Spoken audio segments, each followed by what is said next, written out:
You remember how not too long ago I said, we're going to pretend this device is something else because I have some big plans for it? And we're going to pretend like this ADK is something else because I had some rather big plans for this? Well, that's coming up right now.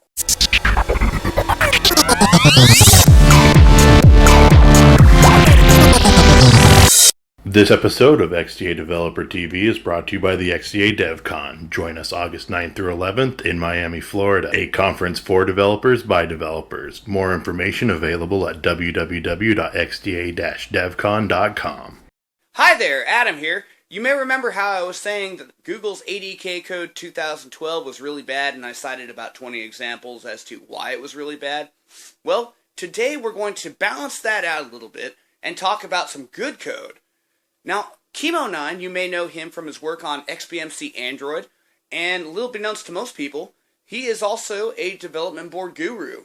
This guy does work professionally and for his hobby, and posts a lot of it on Google+. So, I'm going to go ahead and let Kemonine take the stage. Hello, I'm Kemonine, and today I will be presenting some work I've done to combine the Arduino and Android platforms. Before I begin, I'd like to thank AdamOutler for inviting me to speak on XDA Developer TV.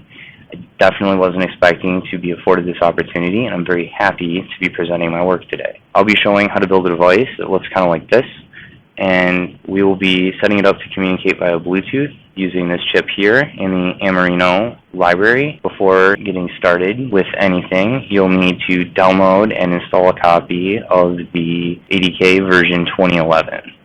I've published my sources for the project on Bitbucket. There's the Arduino sources, which we'll go over in a little bit, as well as the Android app sources, which we'll also be going over this evening. I also am using a library called Amarino here, which allows me to communicate with Android via Bluetooth. I'll be going over the Amarino library a little bit, but the focus will be on the ADK code. I'm not a huge fan of the Arduino IDE. I ended up going with the Sublime Text STINO plugin, Stino.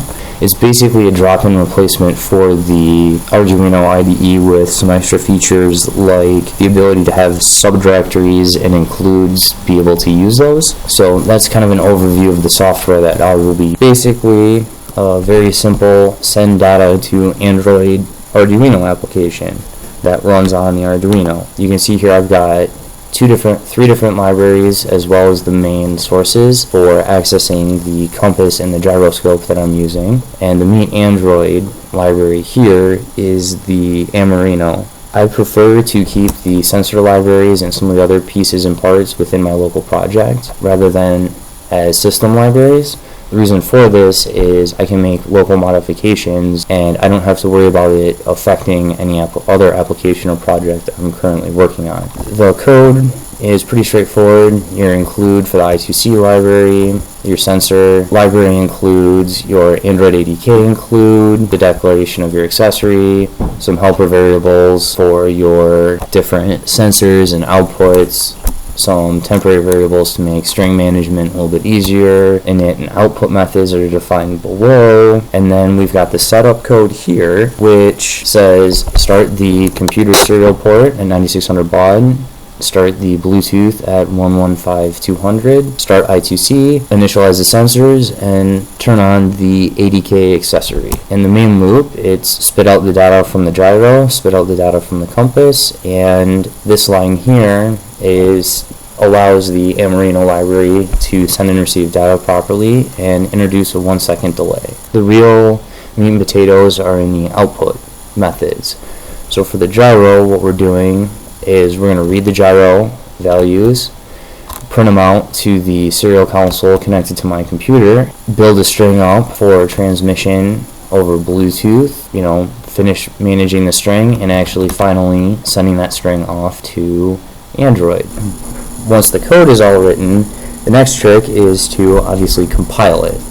One thing to note with Stino is when you import a new library the first time, you need to set this full compilation flag. What this will do is this will actually build the new libraries, so the next round of compilations will just link them in. The first time I've used libraries, I've always had a compiler error unless I have that selected. Make sure our serial port is right and upload it. From here, we can validate that everything's running right by opening the serial monitor. And at this point, we can see that the Arduino did start up and we're reading values. And if I start moving around the Arduino, we get different values from the gyro and so on and so forth. So now for the Android side of things, Kemonine is using a heavily modified version of the Bluetooth library provider's Android application. And, well, I can't really think of their name right now. It's going to be right here in big bold letters. Ah, there it is. So that's about all for this episode. Now, what I originally wanted to do was show you how to change the XDA TV Noter app to display text from XDA TV Noter onto the ADK 2012. That wasn't going to happen because of the quality of the code. So, I'm really glad that Kemonine was available to show his projects, and I hope you enjoyed it. If you like this format and you'd like to see more of these type of formats of videos, let me know down in the comments down below, and we can continue that on. That's all for this episode. Don't forget to subscribe to this YouTube channel and add me to your circles on Google+. Go to plus.AdamOutler.com. Remember, if you can't do with it as you choose, it's not yours. Hack on.